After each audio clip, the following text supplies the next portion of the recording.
Hi everybody, welcome to my homestead and welcome to my channel. I'm just stepping outside for a little bit. I've been working all day today and it just kind of wore me down and I need a break. In fact, I think we're gonna just wrap it up for the day. It's dark outside. The days are getting shorter, which is really nice. It's getting cooler outside, finally. And I've just been thinking about a few things, specifically about obstacles to truth, as you're doing research and trying to construct your worldview and expand your knowledge. So if you haven't already, please make sure to subscribe to the channel, like this video if you end up liking it, hit the notification bell, and make sure to leave comments, leave opinions, let me know what you think. And ideally, if you have sources for whatever you want to share, then please leave your source so I can research it as well. And that actually kind of leads into what I want to talk about is, how to find the truth and how to avoid the pitfalls and the obstacles to truth. And I've heard lots of things over the years, and my thoughts tonight, they probably aren't anything new to you, but I was thinking about two things in particular. Fear and pride, and how those can prevent a person from learning the truth or accepting the truth. The more obvious one with pride, I see a lot of people that they'll do a lot of research on a topic and put everything together, all their notes, and put all their research together and put it out there for people to see, which is a good thing. That's what I'm trying to do. The only problem is, if you're someone that you're trying to make a name for yourself, or you're really confident in yourself and your ability to find the truth, or you're looking for praise maybe, or you're looking for you think about like academia. You have people that their lives are based on what they know about a certain topic, and if they're a researcher, they're trying to, most of them most likely are trying to make a name for themselves, trying to become published, or maybe have something named after them, some theory or some discovery, right? And that can be a problem because we're not perfect. We may be really good at doing research, but the world is really complex. And your research that you're doing at any given time might be the best research out there, but you never know if something else is going to pop up that goes against your theory, or at least goes against part of your theory, right? I think all of us, we all have a worldview. We've all done research into different things, and there's probably certain areas that we're weaker at than others, right? We maybe don't have certain areas as thoroughly researched as we would like. And with people that are really invested in it because they want to make a name for themselves, or they want to feel special, if something comes up that threatens their reputation or the reputation of their theory, they're going to want to, if possible, try and just ignore that or discredit it. And that's really dangerous, right? And that's something that I'm very aware of, and I never want to do. I do have a worldview. I do have, my own kind of picture in my head of how I think things will go in the last days, and before the second coming and during the millennium. But I don't really know. Excuse me. I don't really know. And not many people really, truly do know. They can't, because we haven't actually done it yet. It's a future event. Now, we do have the scriptures, and we do have words of the prophets, and we got to take all that into consideration. But we have to be really careful not to get too personally invested in certain ideas, because you never know what's going to come out next, what new thing is going to be said during General Conference, or what new discovery might be made. Who knows?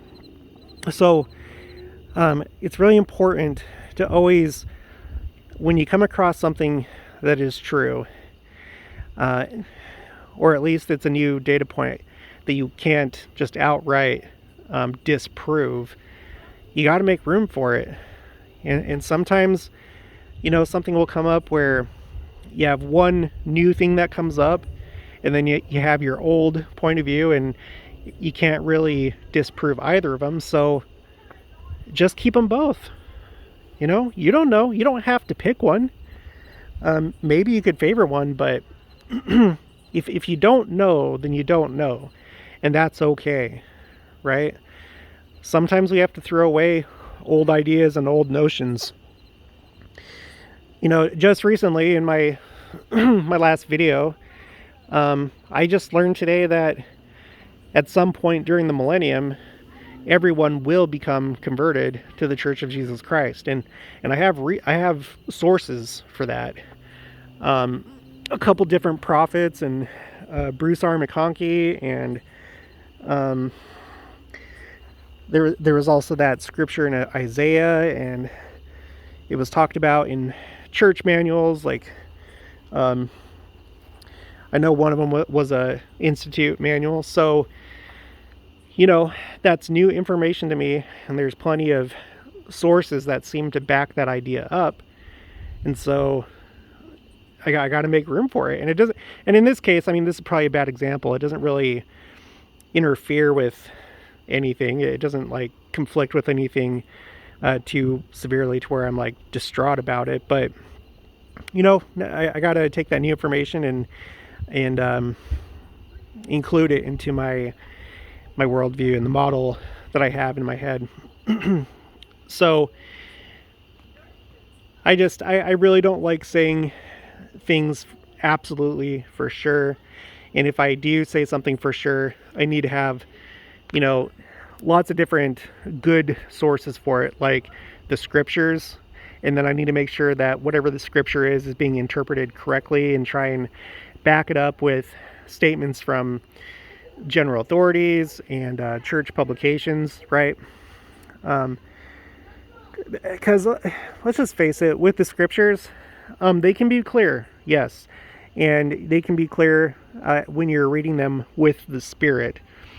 But the reason why we have so many Christian churches is because all these different churches interpret the Bible in many different ways, right? Someone feels very strongly about a certain topic or set of topics, and so they think that they have the right way, and other people agree with them, and then so they break off and they create a new church. To the point where now these days, it seems like there's a rise in non-denominational churches, which to me, and no offense to anybody, but I feel like that's just kind of crazy. You're just like a free floater church that just, whatever, this preacher, this self-appointed preacher claims that he has felt the Spirit, or she has felt the Spirit, and it's just them. It's just that congregation, and they're the closest to the truth, or whatever. So anyway, pride, right? Pride can be an obstacle to the truth. Another thing is fear, right? Because as we're doing research into certain things, there may not always be an answer, or there might be one bit of information that comes up, but it's ambiguous, and so therefore it feels uncomfortable because you don't know everything about it, because it's human nature to want to know everything. Whenever there's something that's unknown, it's a threat, potentially, right? And so we don't like threats. So what I find some people doing is something may come up, and it may go against their worldview. It may be just a new bit of information, and it threatens, you know, the worldview that they had up until that point. And it's a worldview that they feel comfortable with, right? Because we want to feel safe. And then all of a sudden, you know, there's a crack in the foundation, or you know, it just we feel insecure, and that's not a good feeling. But if you're really wanting the truth, you got to be able to deal with that when there's unknowns, or when there's knowns that seem to contradict what you thought you knew before. You can't just ignore it. If you ignore it, then you're potentially living in delusion. You're living in a comfortable lie, essentially. And it sucks, but the truth is the truth. Reality is reality. And when you discover something in reality, you can't make it go away. You know, there's things I don't think even God himself can make go away, because God is all about truth. And you know, Satan is all about lies. So just we can't avoid topics or certain data points that may come up because they scare us, or because they threaten what we thought we knew. We need to take them into consideration, and if we can't reconcile that bit of information with our worldview, if we can't accommodate it, then I mean, we can't just put it up on the shelf and forget about it. Maybe sideline it for a little bit until you get more information and find a way to where it connects to your worldview, but we should not discount it, right? Of course, there's lots of other obstacles to truth. Sometimes it's just not being a dumb person, right? Having intelligence, and that's not necessarily, you know, that person's fault. And I'm not claiming to be smart. I know that I don't do everything completely right. But you know, there are professionals, and even they can be wrong sometimes. So it's just, we're all human with varying degrees of ability, intelligence, skill. So that's just always going to be a factor. Our weakness in terms of being able to piece things together, or being able to do proper research. Everything that I do, I try and anchor it down into some source, right? Because that's how you should do research. Is you either need to have the raw data itself, and even when you have the raw data, interpreting it is another thing. And for that we usually refer to experts, but that doesn't mean that you can't necessarily come to a conclusion on your own. But it's tricky. But you know, that's why with all my videos, I always try, well, I'll always put the source for my information. And when I'm just guessing something, I'll say it, right?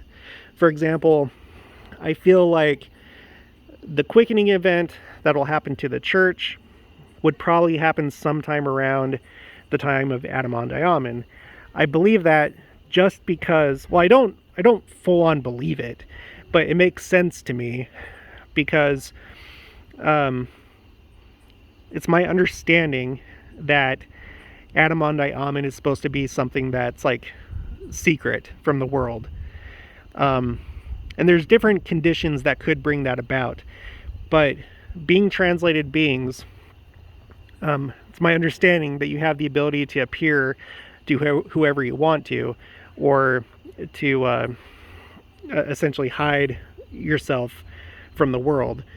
And that seems to be one way that Adamonde Amun could happen without the world knowing about it. And it also, it seems to me that Adamonde Amun is the actual marriage feast where Christ comes to his bride, the church. And then they enter into that union, and the keys are passed on to Christ, and he takes the reins. Now, that's just what makes sense to me, but I'm not going to try and say that that's definitely it. I'm not going to like push that point of view. I'm allowed to talk about it and just say what's on my mind, but I'm not going to try and make anyone believe that that's the case until I find something to back that up. If there's statements that have been made by general authorities or articles or something in the scriptures, then we can, start to take that a little bit more seriously. But just because you like an idea, you shouldn't. You got to be careful, and you could be right. You could be right, but it's best practice to make sure that you have your ideas anchored as much as possible into actual data and just reality. So pride, fear, ability, everyone's individual ability to interpret things and research and so forth. I see a lot of that too. And not just in our YouTube LDS community, but with just other YouTubers. There's been times where someone will bring something up. For example, there was this one guy that he brought up this satellite. Well, no, it was on Google Earth, and there was like some weird looking structure, and he was like, "What is that? I can't find anything out about it, and it looks really out of place to me," and blah blah blah. And I was like, okay. And so I went to that part on Google Earth, and then what was it that I did? I think I just did Street View. I checked to see if there was Street View near that location. This structure was kind of like far away from like a road, but I went to the Street View, and then I looked, and then it just turned out to be a lighthouse. That's all. It was just a lighthouse. So easy, So I see a lot of people that are either lazy or maybe this guy, he's not like a dumb guy, but maybe it just didn't occur to him to try that. So sometimes mistakes are made, or sometimes there's just laziness, and a lot of the time we want quick answers to things, and we think that we can just like explore a topic with just a few articles like what I do. But usually you have to do in-depth studies to really get a really good understanding.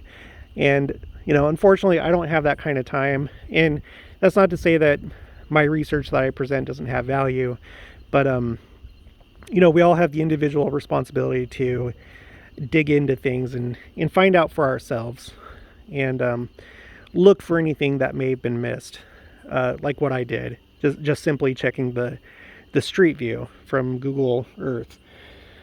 But that is one of the beauties of YouTube, is that I was talking with one subscriber about how YouTube is great is because you can subscribe to all these different channels.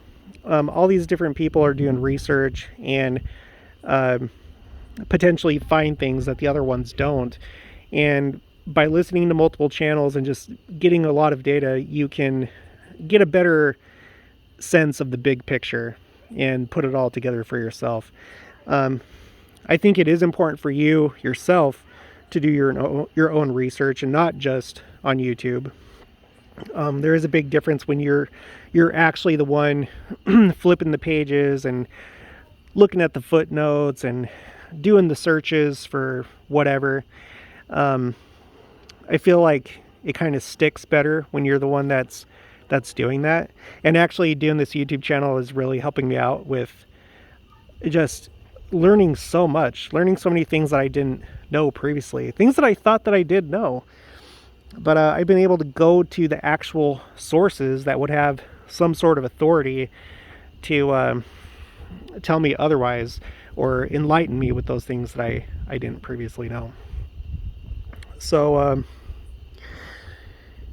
yeah, it's and then, you know, I guess kind of a fourth thing that we need to be aware of is you know, bad actors that intentionally put things out there that would misguide you, right? We know that there are hoaxers out there. I can't remember the guy's name, but there was a guy that forged these documents, or he was claiming that they were documents from the time of Joseph Smith or whatever. I'm sure you know who I'm talking about. I don't remember the guy's name, but he turned out to be a forger and a fake. And when you look at anything that has to do with the paranormal, you know that there's hoaxers out there, and they do it probably for multiple reasons. Some of them, they want to hoax something and then tell their friends, like, oh, look at this video that I took, oh, and then get just cheap attention from people.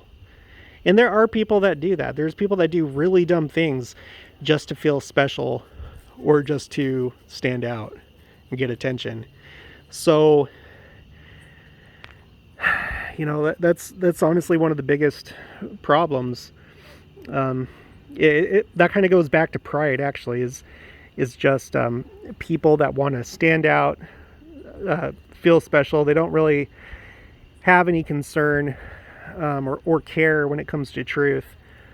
They just want attention in whatever way, whether they actually in reality prove something, or they just put something out there that people buy into, and then they get that quick, you know, hit of attention and praise and worship and whatever. So we got pride, we got fear, we have everyone's own ability to correctly arrive to the truth of things, and then we just have bad actors that maybe intentionally muddying the waters for whatever reason. There could be multiple reasons why someone would do that. Of course, in the realm of politics, there's going to be people that do things for political reasons and mess around with the truth to try to manipulate you or sway your opinion. So it's just really tricky.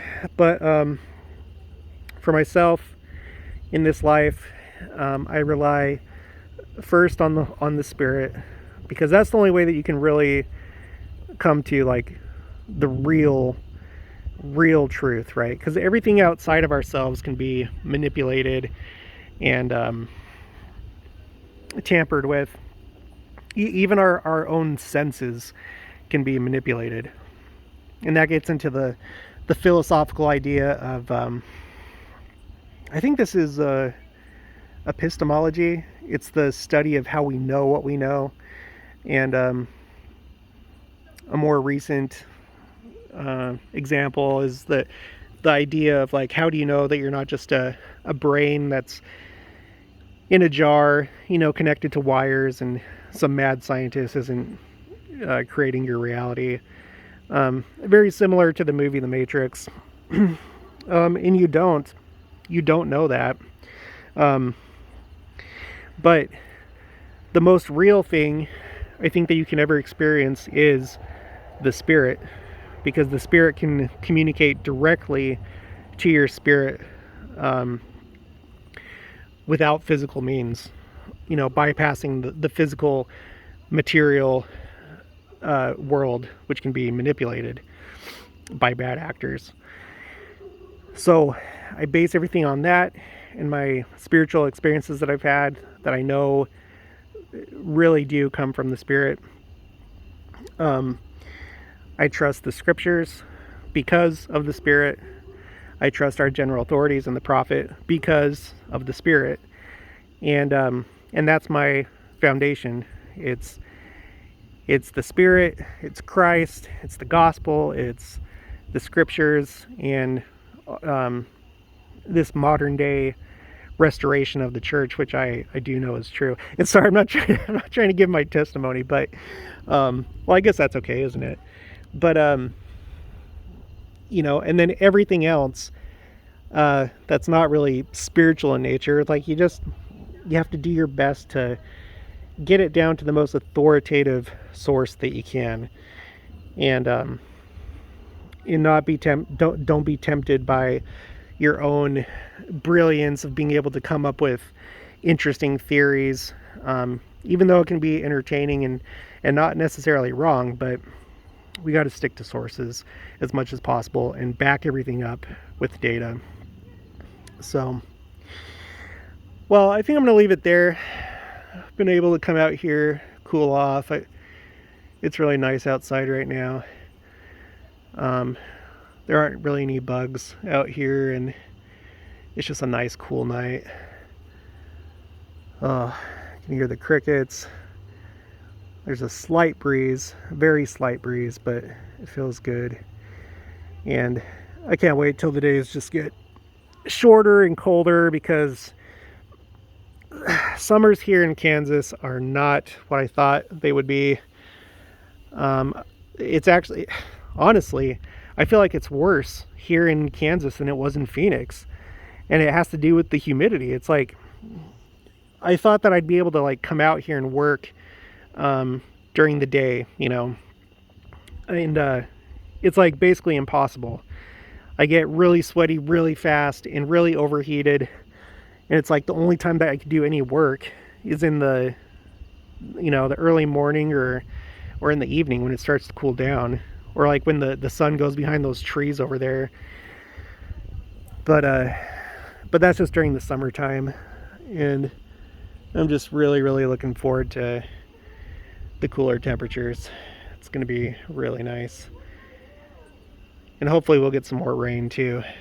My stream is still dry. I don't know if that has anything to do with this being the hottest summer on record, another sign of the times, but yeah. So all right, well, I'll leave it there. So again, if you haven't already, please make sure to subscribe, like this video if you liked it, hit the notification bell, leave your comments with sources, and I'll talk to you later.